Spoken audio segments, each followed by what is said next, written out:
Today's daf is daf Vav in Sukkah, and we're going to start on daf Hey, Amud Bet, about 6 lines from the bottom, 6 or 7 lines from the bottom. The discussion yesterday was about the minimum measurement of height of a Sukkah being 10 tefachim, and the Gemara made various attempts to explain what is the basis for this measurement? Where does it come from?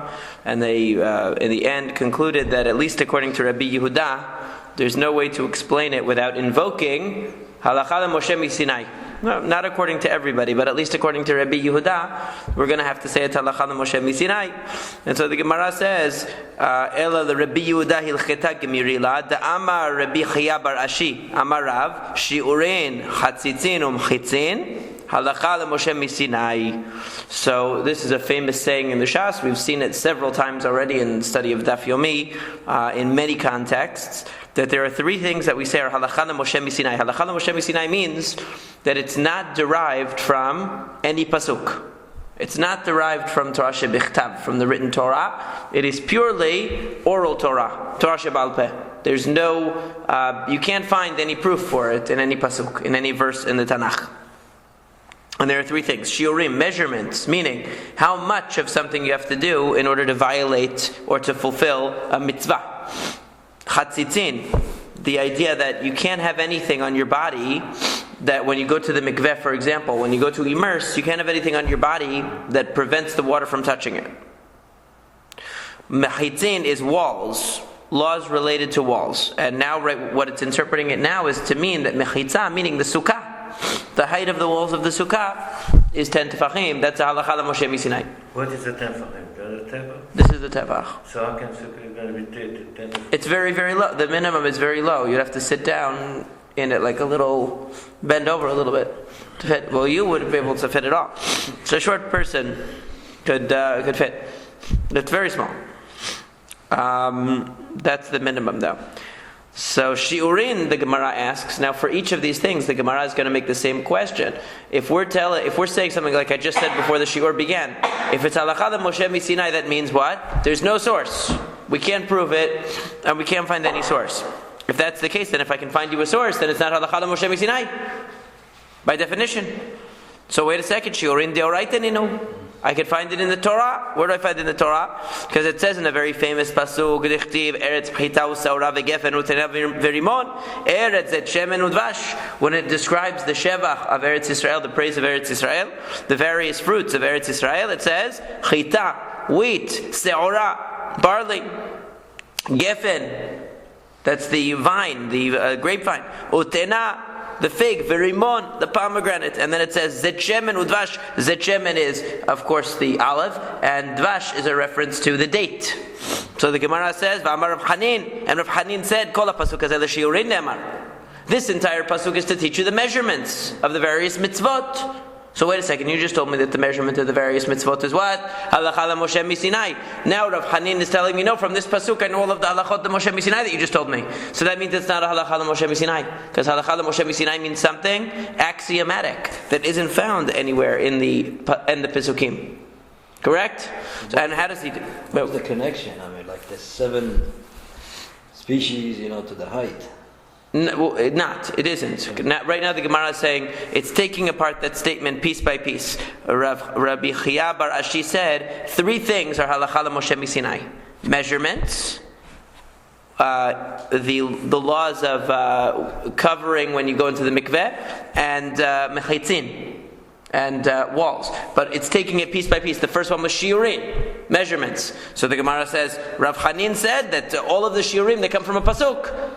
They're taking it apart piece by piece. Then they're going to say, what do you mean not having something on your body when you go to the mikveh is halakha Moshe Sinai? No, it's also a pasuk. Right? They're going to do that for each one. So now, the Gemara says, or actually the statement of Rav Hanin continues. Chita, so chita, wheat, lebaita minuga. This comes to teach us a halakha about a house that has tara'at. The rule is if you go into a house that has tara'at, what happens? You become tameh. You become tameh. If you stay there for a certain amount of time, even your clothes become tameh. Okay? So the halakha is as follows. The Tanan, as we learned in a Mishnah, the Mishnah says that anichnas lebayit hamenuga. If a person goes into a house that is menuga, that it has tarat, vechelav al ketifav, and he's wearing his clothing, v'sandalav v'tabeotav biyado. So in other words, he has his kilim, instead of wearing them, he has it on his shoulder. So he has his sweatshirt over his shoulder. He's got his sandals and his rings in his hands, and he walks in. Hu vehen tmein miyad.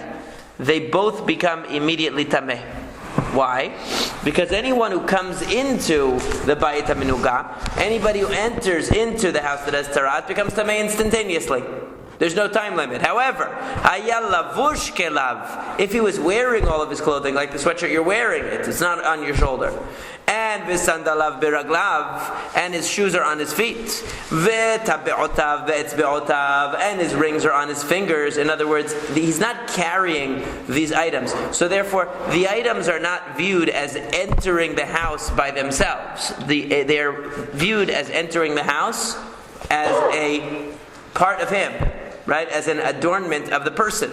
So therefore, hu tameh miyad, he, the person who enters, becomes tameh immediately. But hen torin ad sheyisheh b'chtei achilat peras,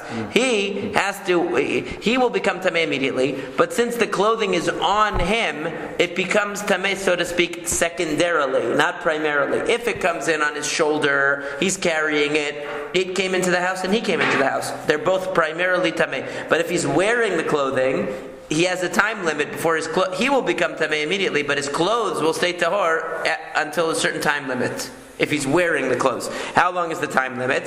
He has to eat half a loaf of bread, which is the amount of bread for 2 seudot. It says in the Gemara in Eruvin, pat chaitin, wheat bread, because velo pat zaurin, not barley bread. Why did they pick wheat bread? Why is the halacha wheat bread? Because wheat bread is something you eat faster. Barley bread is very coarse. It's hard to eat bread that's very coarse. Eat challah, for example. People they eat it quickly. It's very easy to take it in. Barley bread is a type of bread. It's hard to swallow and chew, so it would take longer. So it's a mesev ve'ochel, and he would lean and eat. Rashi says, why leaning and eating? Because when you lean and eat, what happens is you eat faster. Why? Because you're not distracted by anything else. If you're sitting doing work at your desk and eating, it could take you a half an hour to eat one sandwich.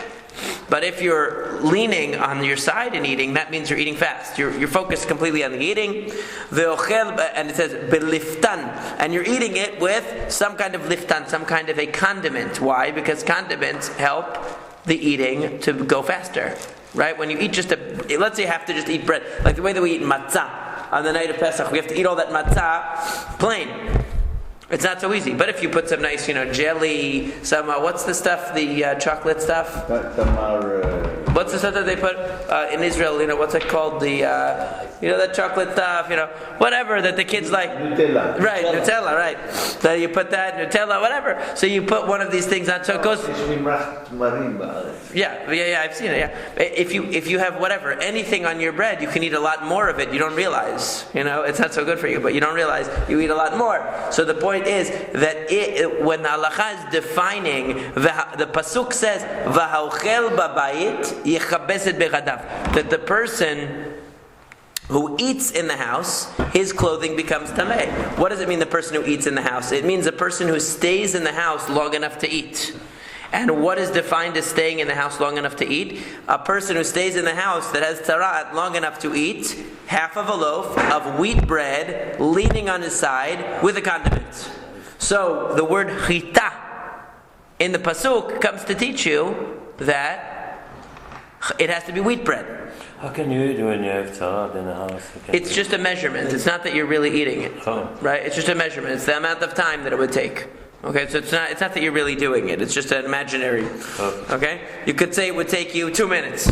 I don't know what the real. How would we quantify it? 5 minutes, 2 minutes. It's just trying to give you a measurement. And now se'ora in the pasuk we said. Remember, Rav Hanin is telling us that every word in this pasuk teaches us a measurement of something. What does se'ora teach you? What does barley teach you? It's not, as we learned in the Mishnah, etzem kise'ora, that a bone the size of a barley corn, which is very small, Mitameh b'maga uvmasa. It transmits tum'ah if you touch it or carry it. Ve'no mitameh be'oil, but it's not enough to be mitameh be'oil, which means if you're under the same roof as a bone the size of a grain of barley, that doesn't make everything under the roof tameh. But if you touch it, it'll make you tameh. Okay? But the point is that etzem kisa'ora, because you need more of the dead body under the roof for tumat ohel. You need a complete entity, like most of the limbs, or you need it to have the spine or the skull.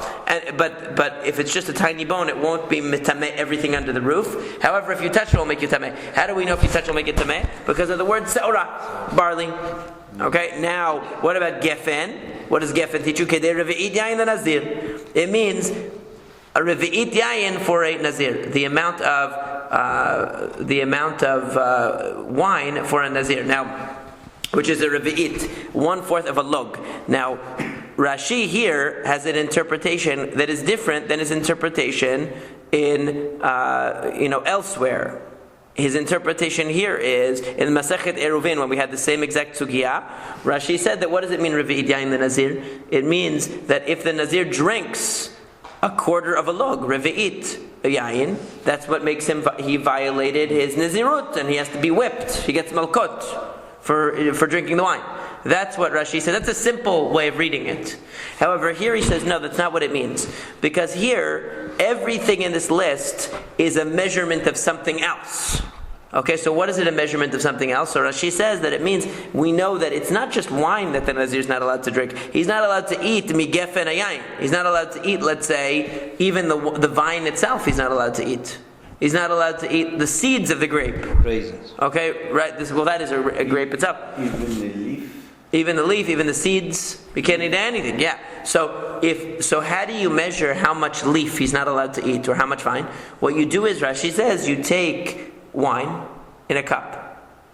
You take the amount of leaves and you put it in, and by displacement, the amount of solid vine that would displace, if you had a full cup of wine, would displace 1/4 of a log, a revi'it. In other words, that's what would spill over. That's the amount. So we use revi'it. In other words, when it speaks about revi'it yayin here, 1/4 of a log of wine, it doesn't mean that's the amount that he drinks directly. It's talking about even to measure the solid things that he's not allowed to eat. How do we measure them? By what would displace 1/4 of a log of wine, not water. Rashi says, why not water? Because water is easier to displace. Wine is thicker. It will stay in the cup more. It will withstand the pressure more than water would. So that's and Tosafot says he likes the interpretation of Rashi here better than the one in Eruvin, just as in case you were wondering. Now, te'ena, the next fruit mentioned in the pasuk is te'ena, figs. Kigrogeret lo'otzat Shabbat. What does that come to teach you? How much food do you have to carry on Shabbat in order to violate the commandment of hotza'ah? You're not allowed to, or the melachav hotzah, you're not allowed to carry on Shabbat in an unenclosed area from a private to a public domain. If you carried a fig's worth of food, you violated it, and that's where we learn it from. Te'ena. Rimon, what is rimon? Why does it mention pomegranate in the pasuk? Ditznan, as it says in the Mishnah, Kol kelei ba'alei batim shi'oran karimonim. You have a vessel that is tameh, and you want to make it tahor. So, if you break, Rashi explains, it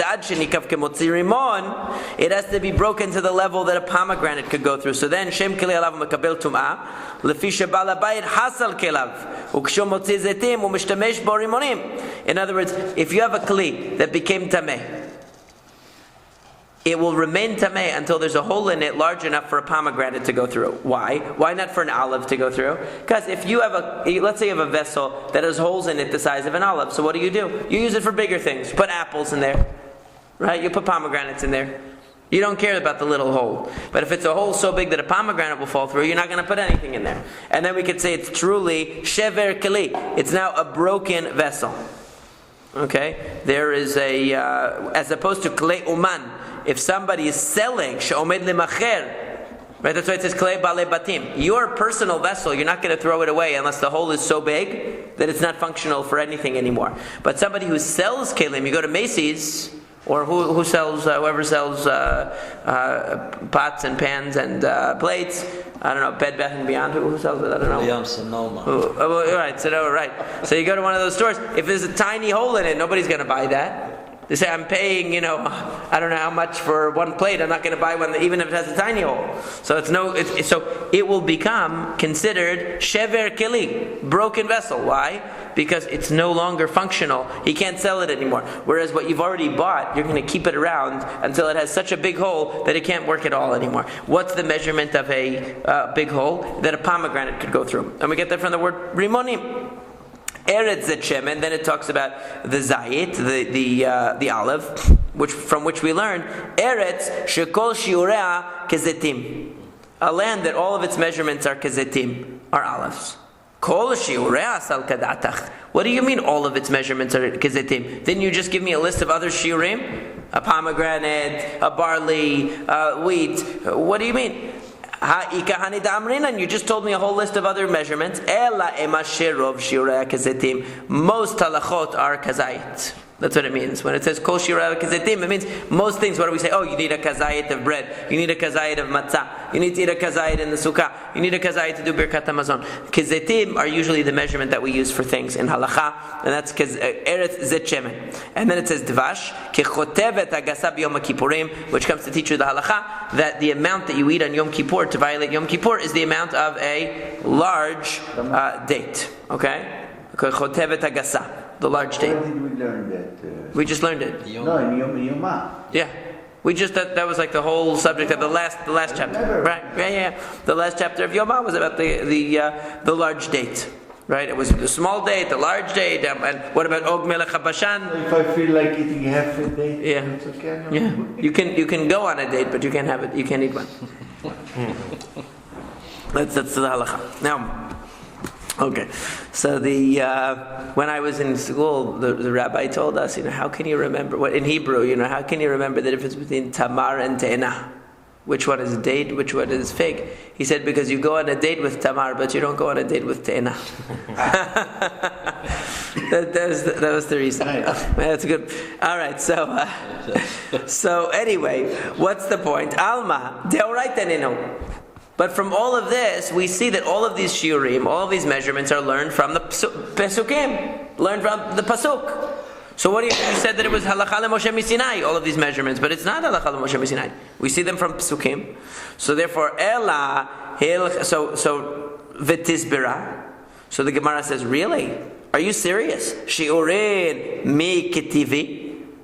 Do you really see that Torah wrote the measurements? Did the Torah really write the measurements? No. Ela el chetaninu. These are all oral traditions coming back from Moshe Rabbeinu. Ukra asmachta be'almahu. And the pasuk is just asmachta. It's just a hint. Does it really say in the Torah a kazayit is the measurement for eating any kind of thing? Does it really say that a date is the measurement for eating on Yom Kippur? No, it just mentions a date praising Eretz Yisrael, and we had a halacha Moshe Sinai, and we attached it to that pasuk, so people now they can remember the different measurements because they remember the pasuk. But not that they derived it from the pasuk. So really, it's halacha Moshe Sinai. Halacha Moshe Sinai doesn't mean we can't find a pasuk to remember it. It means that we can't find a pasuk that we really derive it from the pasuk. And here we don't really derive it from this pasuk. Then the Gemara asks about the other thing it said in there. Chatzitzin deoraita. You told me that chatzitzin, the idea of interposition, that you can't have anything on your body when you immerse in the mikveh, that's a halacha Moshe Sinai, but it's not. Deoraita. It's in the pasuk. How do you get it from the pasuk? Because it says explicitly in the pasuk that v'rahatz et bisaro b'mayim. He immerses his body in the water. What does it mean he immerses his body in the water? Obviously it means he immerses his body in the water without anything else. Right? By saying his flesh should be immersed in the water, it means that his flesh has to touch the water. There can't be anything else on his body when he goes into the mikveh. So how can you tell me it's halacha Moshe Sinai? It's right in the pasuk. It's not halacha Moshe Sinai. It's not a hidden oral tradition. The halacha Moshe Sinai is to teach you about hair. What about hair? Rabba bar Chana, like Rabba bar Chana said. Tamar Rabba bar Chana nima achat kishura chotzetzet. Because he said if you have one hair that's knotted, in other words, a hair on your head that's tied onto itself, chotzetzet, it will be an interposition. However, shtayim. Oh, he says, however, shalosh enan chotzetzet. 3 hairs tied together is not a chatzitza. Why? Because they can never be tied tightly enough to prevent the water from going through. If the hair is tied to itself, it could be tied so tightly that nothing can get through. But if 3 are tied, there has to be some space between the 3, even if they're tied together. But shtayim eni yodea. When it comes to 2, I don't know. Okay, so this is halacha Moshe Sinai, that the hair can also have a chatzitza if it's tied together, if the hair is tied together. Then the Gemara asks, but still, se'aron nami deoraita nenu. Even when it comes to hair, it's deoraita. And how do we see that? Because it says in the pasuk, dichtiv v'rachatzet bisaro b'mayim. What is et bisaro b'mayim? Et hatafel livsaro. That which is secondary to his body. And what's secondary to his body? Umaynihu se'aro. That means his hair. In other words, even his hair has to allow the water to penetrate through. Okay? And so that's also in the Torah. So what is the halacha Moshe Sinai? Ki atay hilcheta kele Rabbi Yitzchak. That therefore, what is the halacha Moshe Sinai that you mentioned? You mentioned that there's some halacha Moshe Sinai relating to chatzitzin, relating to interpositions for tevilah. What is it? It's what Rabbi Yitzchak said. Amar Rabbi Yitzchak, because Rabbi Yitzchak said devar Torah, according to the Torah, rubo makpid alav chotzetz. As we turn to Amud Bet, what are the parameters for immersion? Rubo umakpid alav. If you are covered in mud from head to toe, okay, the majority of your body, okay, is covered. Umakpid alav, and you are particular about it, meaning you're going to remove whatever's covering your body. It's bothering you. Chotzetz, that is an interposition. V'sheino makpid alav eno chotzetz. But if you don't mind being covered in mud, you like it, then it's not chotzetz. It's not going to interrupt between you and the water. V'gazeru al rubo sheino makpid mishum rubo makpid ve'al miuto makpid mishum rubo makpid. So it says that what did they do? The rabbis made a gezerah and said, if the majority of your body is covered, even if you don't mind, it's still considered chatzitza. And if there's a little bit of your body that's covered, okay, but you are particular about it, they're going to make a gezerah on that too. So really, according to the Torah, you have to have 2 conditions. The majority of your body has to be covered, and you have to care about wanting to remove whatever's covering it. You don't want it. However, if only a minority was covered, even if you cared about it, or if a majority was covered but you didn't care about it, it would be okay. The Chachamim came along and said, if you have one of the 2 conditions, we're going to make a gezerah. Even if a minority of your body is covered but you care about it, then you have to remove it. So I'll tell you an example of this in a second. If there's a majority of the body covered and you don't care about it, they're going to say, still you have to remove the covering. What's an example of this? Sometimes you come with a pot that you want. I'm not going to use a person. Let's say you take a pot to take it to the mikveh.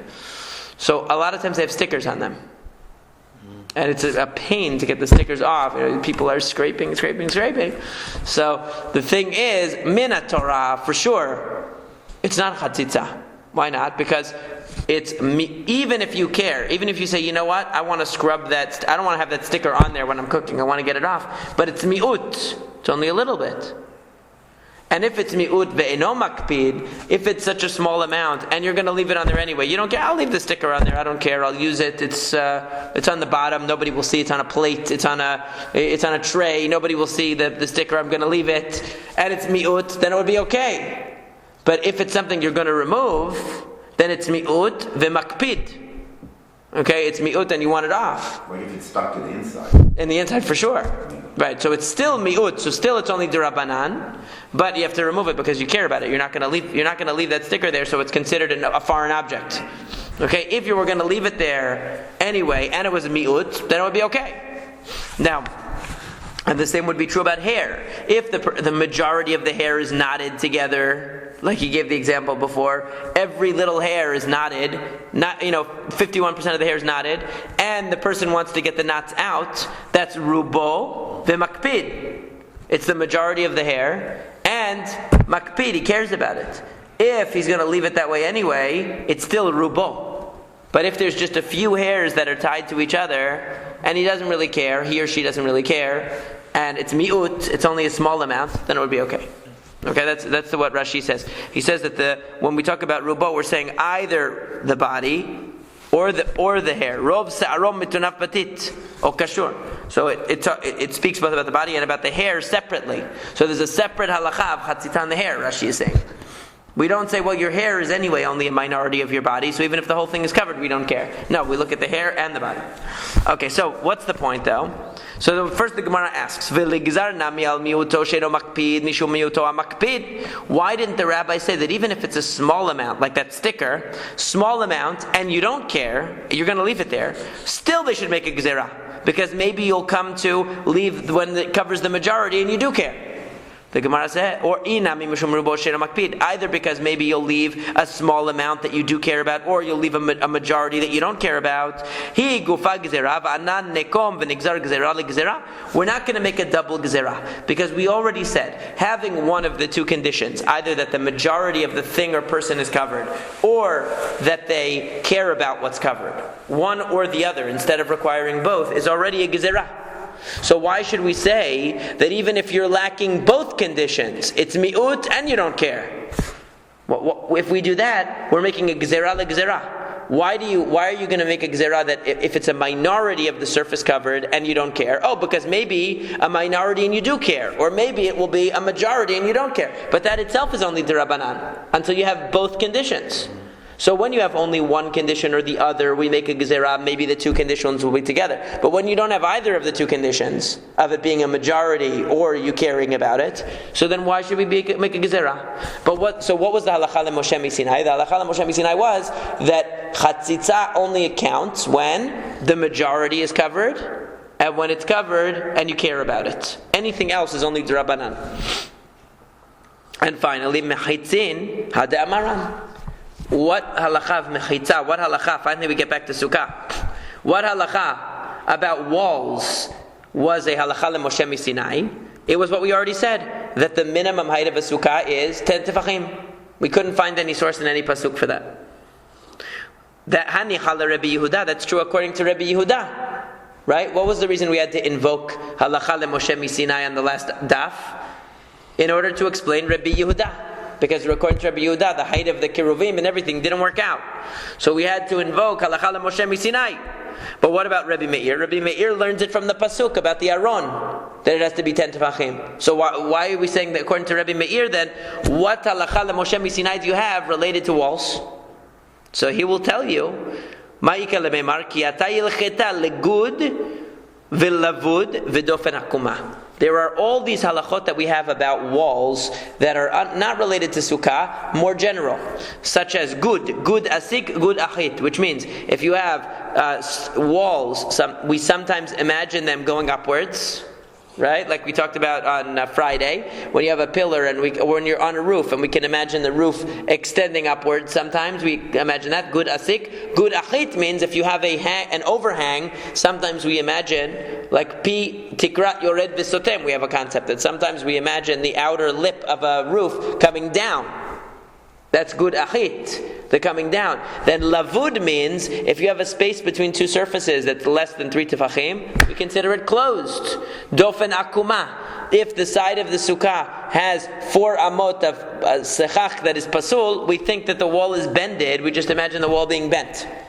Right, so there are certain legal fictions, we could say, halachot le-Moshe Sinai, about how we look at structures to eliminate space. In other words, space that normally would invalidate a structure, but because of the way that the structure is built, we can imagine as if the space is closed. It's as if the overhang is sealed. It's as if the wall extends upward. It's as if the horizontal surface is not, there's no space in between the two horizontal surfaces. Or it's as if a vertical item bends or moves in a horizontal direction. Okay? Dofen akuba. So all of these are halachot le-Moshe Sinai. So it was 3 tefachim. Lavud is 3 tefachim. It's actually a machloket in the Gemara but yeah, basically it's 3. We hold it's 3 tefachim. Now, v'she'en la shalosh tefanot. So we go back to our Mishnah. Our Mishnah said that any sukkah has to have 3 defanot, has to have 3 walls. Tanu Rabbanan, the rabbis taught, shetayim kil chatan. 2 of the walls have to be kil chatan, they have to be complete walls. Ushlishit afilu tefach. The third can be even just a tefach, and we're going to learn in tomorrow's daf really how this tefach has to be set up relative to the other 2 walls for it to work. Okay, but imagine for now you have an L shape, 2 walls, and then on the third side you're going to have a tefach worth of wall to count for the third wall. Rabbi Shimon disagrees and says shalosh kil chatan. You need 3 full walls. Or revi'it afilu tefach, and it's on the 4th wall that you can be lenient. So everybody agrees that one of the walls can just be a tefach. Everybody agrees that we diminish the number in a way. So the rabbis say really you need 3 walls, but only 2 of them have to be complete. The third one could be incomplete. Rabbi Shimon says really you need 4 walls, 3 of them have to be complete, and the 4th can be incomplete. Okay? So now, what are they arguing about? Rabbanan savri yesh em la masoret, v'Rabbi Shimon savar yesh em la mikra. This is a famous machloket that appears several times in the Shas. It appears in Masechet Sanhedrin extensively, and in many places. We've seen it several times throughout the Shas. This argument of yesh em la masoret, yesh em la mikra. What does it mean? When we look at a pasuk where there is, where the Torah writes something, for example, one way, letotefet, but really we pronounce it letotafot. Okay, so in a case like that, how do we interpret? Do we interpret the written words, or do we interpret how we read it? So we're going to see how that works here. What does it say in the Torah? So Rabbanan savri yeshem la masoret, v'Rabbi Shimon savri yeshem la mikra. Rabbanan savri yeshem la masoret, basukot arekan arba. So how do the rabbis? Now notice the first 2 times it says basukot. What does it have? No vav. It's written basukat. So if we say yeshem la masoret, that means we follow the way that it's written. So it's singular, plural. What's singular, plural? 1, 2, and the last one is 3, 4. Right? Sukkot is 2. Sukat is 1. So if we're looking at the word as it's written, it says sukat, sukkot, which is 1, 2, and then the other one is 3, 4. So that's number 4. And what do they do with that? And then they say, well, we have halacha da Moshe misinai that we subtract something. So dal had de gufei, okay? First of all, you have to subtract 1 legufei. The first pasuk is just teaching you that there's a mitzvah of Sukkot. So we can take the first basukot out. So then you have Sukat and Sukkot, which is a total of 3.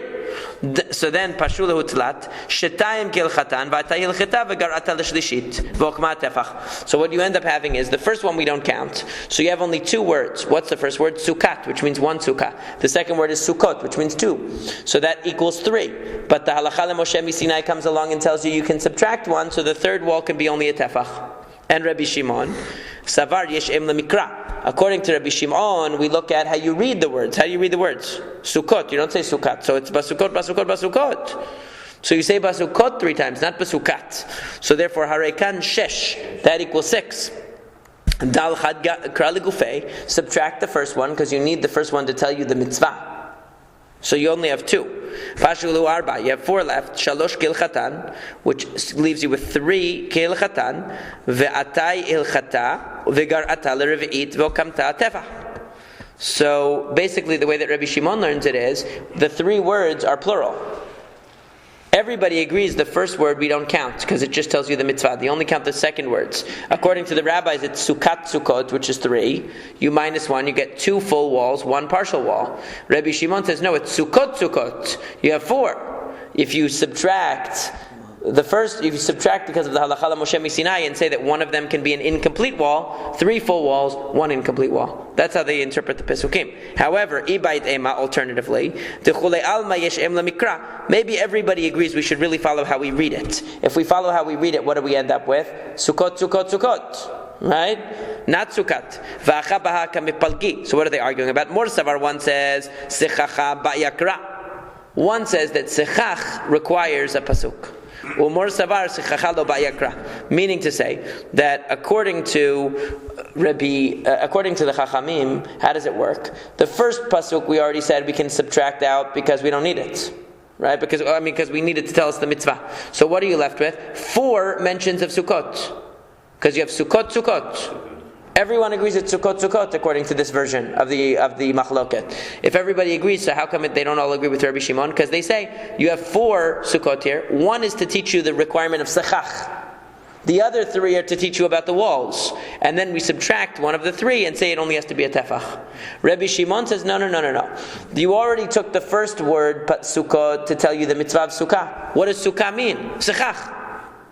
You don't need, so then what do you have left? 4 mentions of Sukkot, because it says basukot. That's plural twice. So that's 4. Subtract 1 to make it only a tefach, and you have 3 full walls and a tefach. You don't need to subtract 1 for sechach, 1 for the wall that is diminished, and then are left with 2. Because you don't need to subtract 1 for sechach. Why not? Because once you know the mitzvah of Sukkah, of course it means sechach. So that's how they're arguing. Whether you need out of the 4, everyone agrees you have 4. The question is, do you have to minus 2 or minus 1? Rabbi, if it's from the Oraita, isn't there a principle that you paskin on the Chumrah side? But we're not doing psak, we're doing how to interpret. Psak is when you have an opinion, you have 2 opinions and you don't know what to do. Here, they're saying what their opinion is, how they're interpreting it to begin with. So that's second version. Third version, okay, maybe everybody agrees we follow the Masoret, the written version, where it says Sukkot.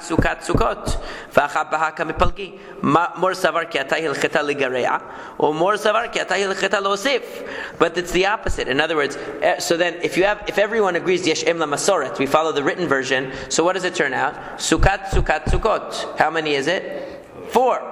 Right? So if that's true, we have to get rid of the first one. Why? Because we need it to tell us the mitzvah. So what are we left with? Sukkot. That's what the Chachamim said before. That's 3.